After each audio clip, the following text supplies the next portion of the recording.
Warren William here, Smartest Data Quick Definitions. Equity Risk Premium. Why use an equity risk premium? How to calculate the equity risk premium? What do we use an equity risk premium for? When to adjust the equity risk premium? Lots of questions. Let's get to the video to take a look, define and explain, and 3 quick bullet points to take away at the end.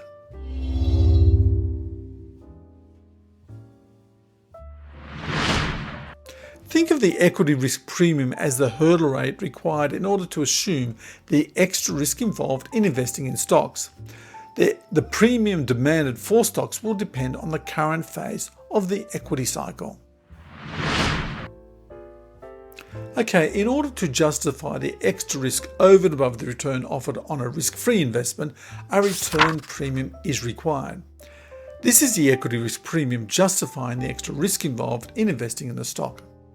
The risk premium allocated to a stock then added to the risk-free rate of return should over the longer term indicate the possible return of a stock. The estimated level of risk specific to a stock, earnings forecast, price volatility, valuations will be factors in determining the specific excess equity risk premium for an individual stock. Therefore, the premium demanded will vary depending on the equity cycle and the outlook for a specific stock.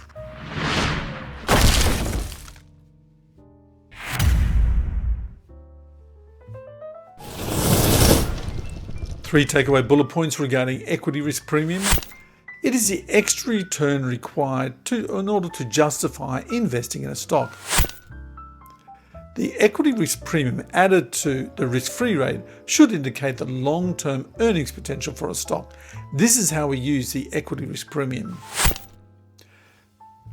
Earnings forecasts, volatility, valuations are all factors to be taken into consideration. Thus, in determining the equity risk premium, this is not a precise science. When to make the adjustments is a judgment call on behalf of the investor.